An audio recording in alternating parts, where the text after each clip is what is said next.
Alright, what's up guys? I thought I'd give the community a bit of competitive tips for Insurgency.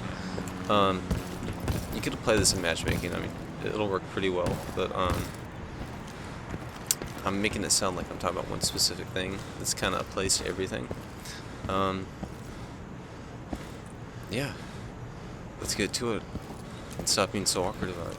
Okay, so I'm gonna go right down here. Now, I decided to choose ministry as kind of the area to discuss this sort of stuff, because I feel like underground in here, there's a lot of opportunity for a lot of things to happen, and it'll help me kind of better explain things because it's not too complex, and it's got some complexity to it in a way. So anyways, typically when I come down here, I'm peeking over here, seeing if anyone's running, because that's what you want to be doing when you're making your passes down places. Don't be looking just straight ahead in one kind of general area. You're wanting to glance, like I'm looking a little bit to the left as I'm passing, because I know that more than likely there's going to be enemies running across, and I'm seeing which direction they're coming. If they're crossing from here and going across, going over that way, then I'll go ahead and call it to my teammates. I'll say either their left side, or I'll probably end up saying something like our right and possibly middle, because that's what it seems like. And kind of all it is once you have that information, you just kind of wait, see if someone peeks. If you haven't seen anyone, then you got to be ready for the unexpected, because someone could be setting up for a flank behind you. So I'll kind of sit here and have somewhat of a blind spot. I say somewhat because you got to think about other places people could get you, which could be from below. Doesn't happen too often, but when it does, it sucks. And I'll just kind of be looking behind me, kind of splitting the difference here, and I'm watching. Oh, gotta face this way.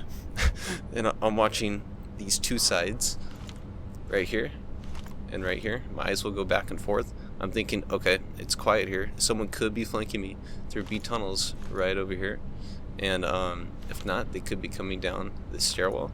If for some reason it starts flashing,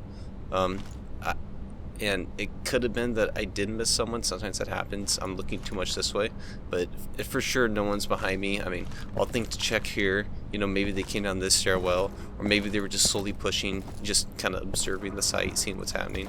There's different ways to come at it, but you have to be ready for stuff like that. You can't sit here and look in one direction the whole entire time and be like, okay, nothing's gonna happen, I'm capping it, it's great. No, someone could be coming up behind you and rushing all throughout these B tunnels. So you could apply this to all maps pretty much. You need to be looking out for stuff like that. And yeah, I mean, that's kind of the premise of what I'm getting at. Is the premise the right word? Oh, it's the right word. But let's say once you do cap it, whether or not it's right to continue defending, it's kind of up to like how many of your teammates are still alive.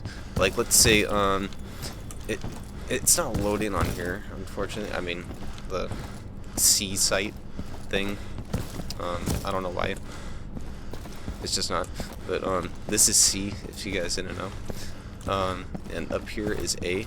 So let's say that I've capped that, and then A has been taken. Let's just say A and B have been taken.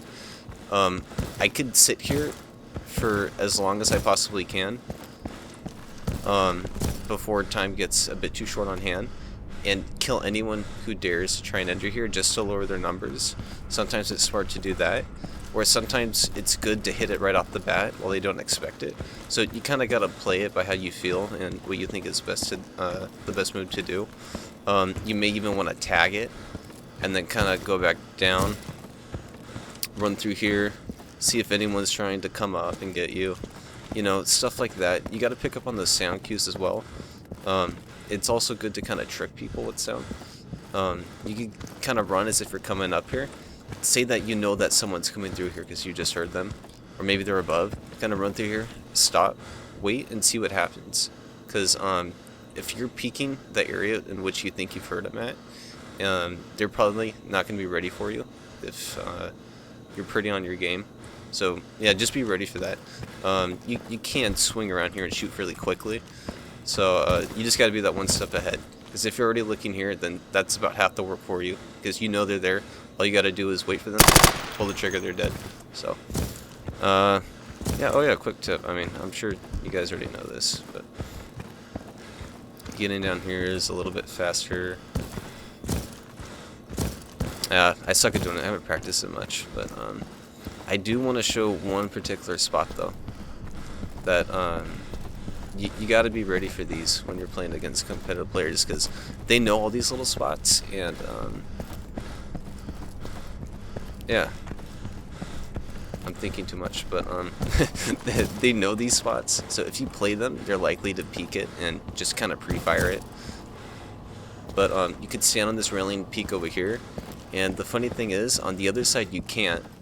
And so let's say I'm on the insurgent side. If I'm coming down here and I know that I'm playing against people that have been playing for a while and know all these little trick spots, well, not really trick spots, just kind of in different spots to kind of just barely peek over and get a few good kills. You might just want to peek and pre-fire it. That's one thing to do, but yeah, sometimes you may not even want to push, and then you'll want to wait and make them think, okay, no one has came through B tunnels, so just wait for them to come up, see what happens. If they're on B and you're wanting to push to C, don't just straight up push to C. I mean, it's worth your time to peek here, because if someone's there and you can delay the cap by shooting that one person that could be on B, it's so worth it. So you need to be thinking about more than just one objective, and you need to be trying to play mainly the one that you're good at, but also the others in between. Don't just take one role. Just try and beat everything at once, but just kind of stick with what you're good at, and then fill in the gaps, you know. I hope that's a good way of explaining it. I mean, I'm really not good at explaining things, especially this late. Kind of tired, but yeah, that's me. I'm always tired. So, I hope this helped in some way. I'm sick too, but I'm worried that I'm gonna review this and delete it, thinking it's not good, but I guess we'll see. Hopefully I didn't talk too long. Yeah, that's it.